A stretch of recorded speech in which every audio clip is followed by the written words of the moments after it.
everyone, welcome to another Stellar Guitarist guitar tutorial. Today I'm going to be showing you how to play Mr Tambourine Man, which was originally written by Bob Dylan, but today I'm going to be showing you how to play the Byrds version. So make sure your guitar is in standard tuning and we are not going to need a capo for this lesson. Now of course you can take the principles that you learn in today's tutorial and you can apply them to the Bob Dylan version. All you're going to need to do is make sure that you put a capo onto the 3rd fret.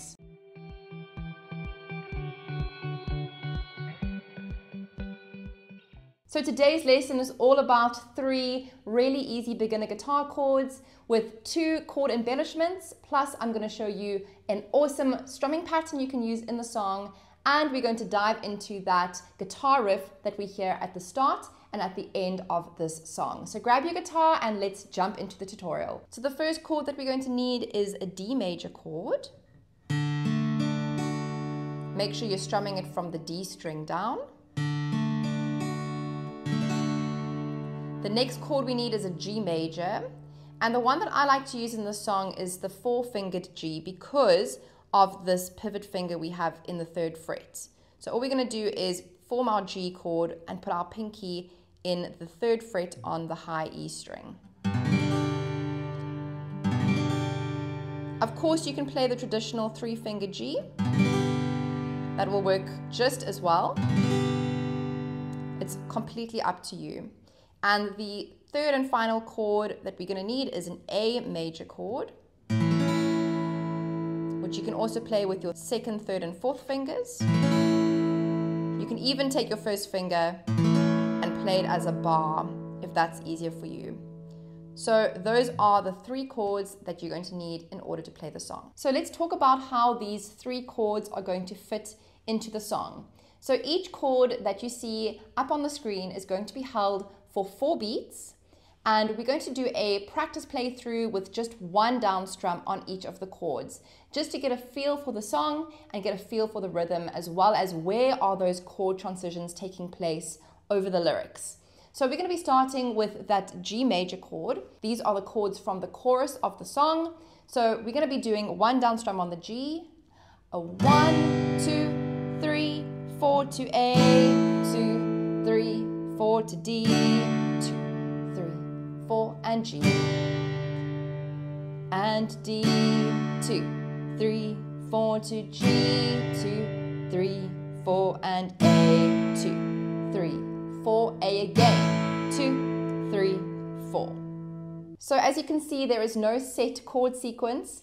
Mostly these 3 chords are just played in a variety of different orders. And that's why the play along at the end of the video is going to be so helpful, because you're going to have the lyrics as well as the chords presented to you up on the screen, so make sure that you stick around till the end of the lesson to join me for that. Now, if you're enjoying my tutorial so far, then please could I ask you to go ahead and like this video, and why not subscribe to my channel and become a Stellar Guitarist. Also, if you are looking for some guidance in your guitar journey, then do not hesitate to click the link below this video. That'll take you straight to my website where you can sign up for my guitar program, the Stellar Academy, which is my step-by-step guitar program, which is going to help you become a confident guitarist so that you can play all your favorite songs on the guitar. So go ahead and click the link below the video. I really hope to welcome you into my program. So now that you've got those 3 chords under your fingers, it's time to introduce the strumming pattern that we are going to use in this song. Now, the strumming pattern is a very common one. It's used in so many songs, and it sounds like this: down, down, up, up, down, up. And we're going to count that 1, 2, and 4, and. And each chord that you see up on the screen is going to get 1 round of that strumming pattern.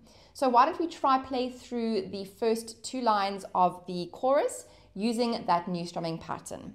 Starting on that G, a 1, 2, 3, 4. G to A to D and to G. D and G. 2 rounds on the A again. So something I want to share with you here, a little trick, is called the lift up method. Now the lift up method is going to help you change from one chord to the other without those awkward pauses. So what we don't want is for this to happen.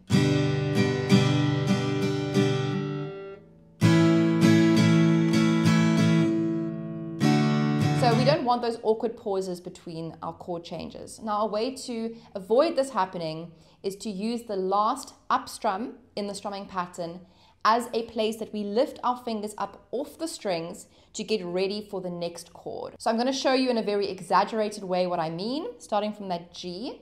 Down, down, up, down, up, down, down, up, down, up.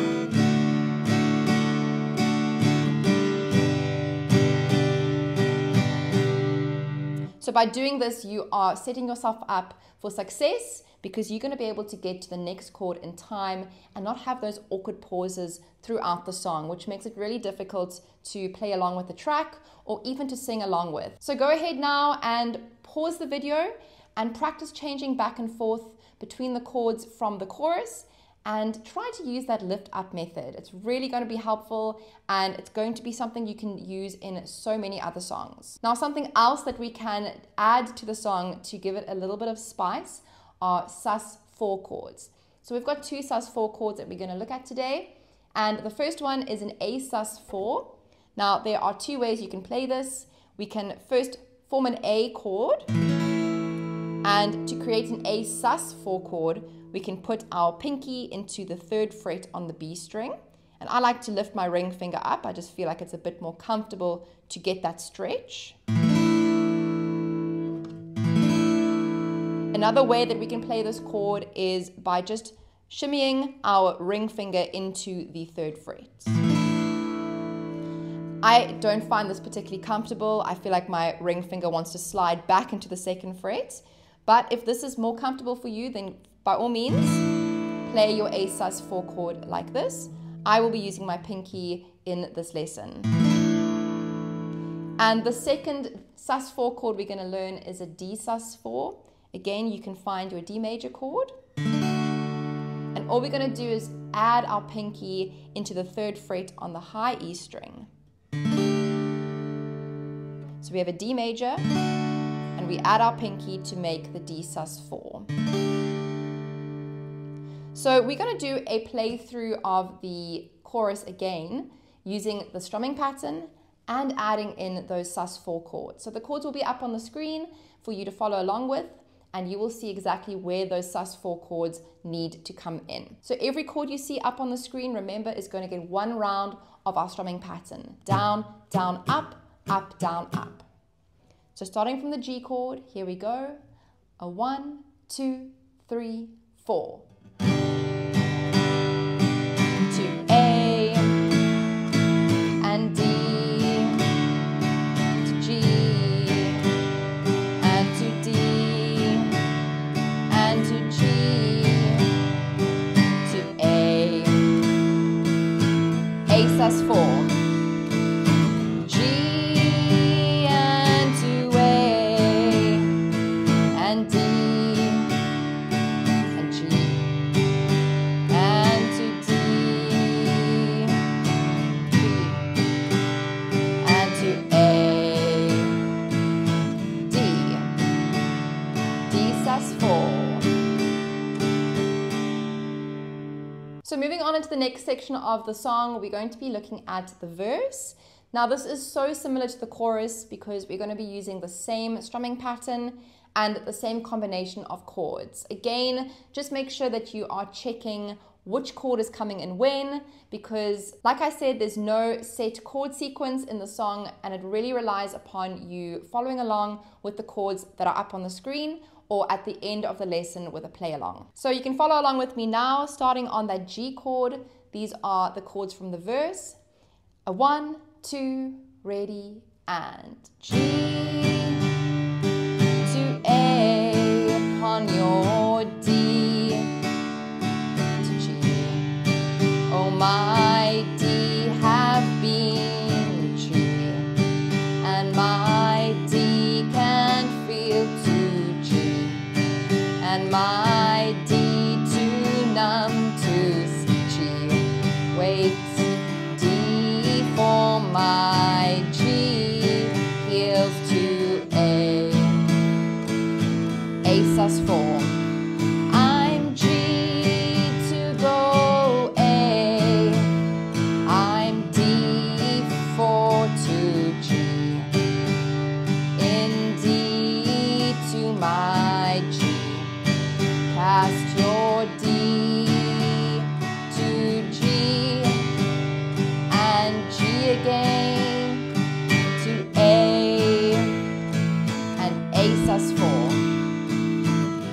us back into the chorus. So the last thing I'm going to be showing you today is that picking part that we hear played in the beginning of the song, and we hear it again at the end of the song.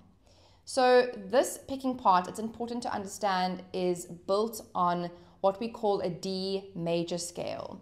So it's the first 6 notes of the D major scale. So if we run through those notes quickly, it's the D, then it's going to be our first finger in the 2nd fret on the D, and then our 3rd finger in the 4th fret on the D string. Then we're going to go to the next string, which is the G, and we have the same pattern.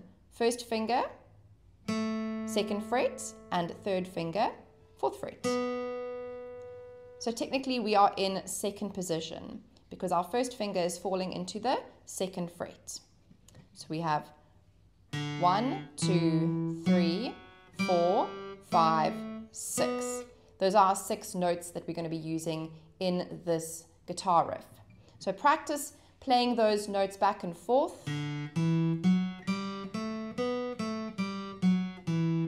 Getting really comfortable with those transitions between each note.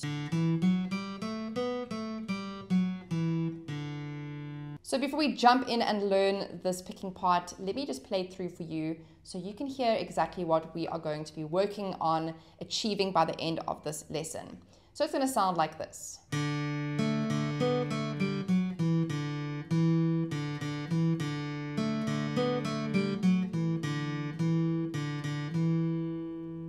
So this picking part consists of 2 bars, and we're going to break it down starting with the first bar. So we're going to be starting with an open D string. Then we're going to have our 1st finger in the 2nd fret on the G. Back to the D. So we have 0, 2, 0.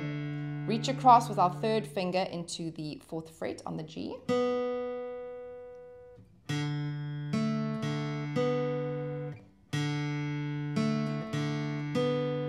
We're then going to go back to the 2nd fret, followed by an open G string, and then reaching our 3rd finger into the 4th fret on the D string.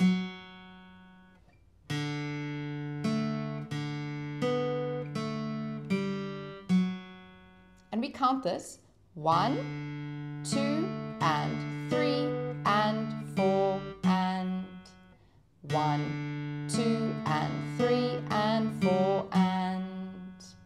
So to practice that first bar nice and slowly first, and then we're going to move on to learning the 2nd bar. So the 2nd bar is going to start on the D string in the 2nd fret with our 1st finger, followed by an open string, back to the 2nd fret, 2 open strings, and back to the 2nd fret. So that bar is pretty straightforward because we're only going between 2 different notes. So that's how the rhythm would sound. 1 and 2 and 3 and 4 and 1 and 2 and 3 and 4 and. So if we put the whole thing together really slowly, here we go. And 1, 2 and 3 and 4 and 1 and 2 and 3 and 4 and repeat.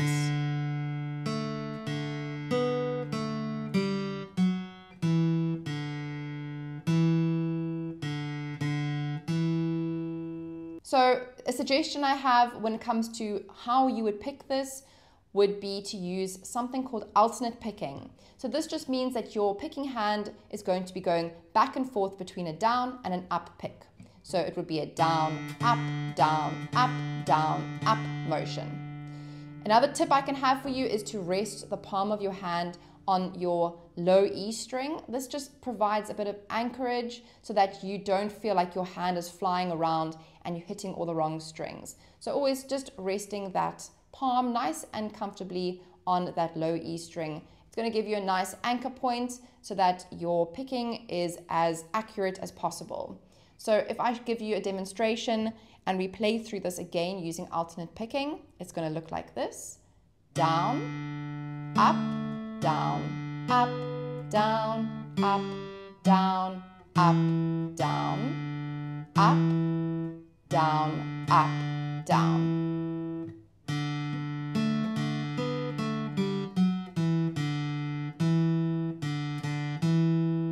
So that's definitely something to practice and to get used to. Now, something else you could do is, if you don't like playing with a pick, a lot of my students prefer not to play with a pick. That's completely fine. You can actually play this using your fingers.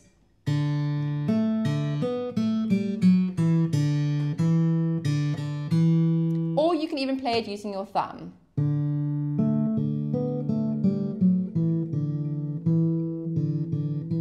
It's honestly up to you and what you prefer, what you like the sound of, and what you find most comfortable. So this picking part gets played twice at the very beginning of the song, and then it gets repeated 6 times at the end until the song eventually fades out. So now that we've covered all the parts of the song, we've done the chorus, the verse, and the picking part, let's go ahead and let's put this all together in a play along that is coming up next. A 1, 2, 3, 4.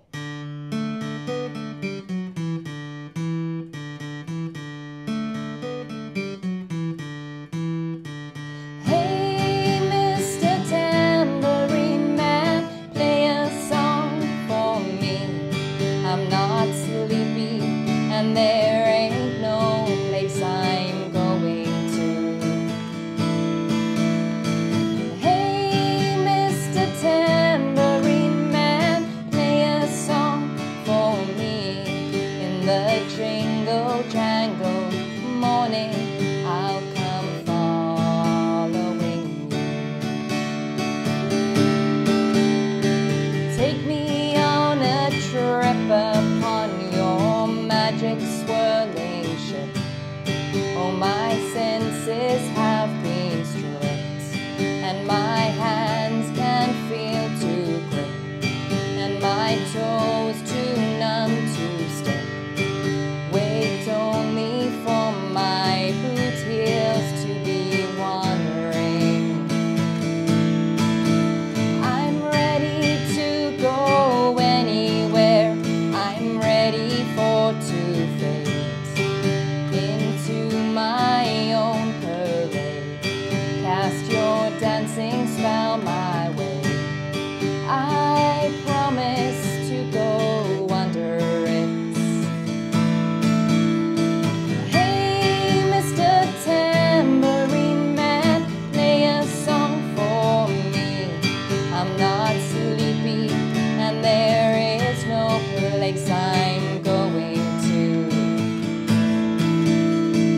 Hey, Mr. Tambourine Man, play a song for me. In the jingle jangle morning, I'll come following you.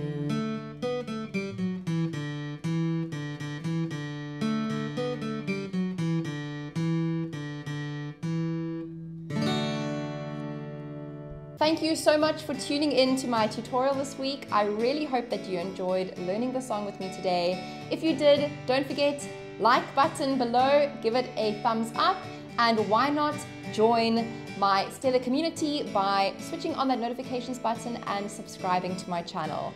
If you enjoyed this lesson, then I know you're going to love the lesson that is being suggested to you right now on the screen, so go check it out. Until next time, I will see you in another lesson. Have a really, really wonderful day, everyone. Bye!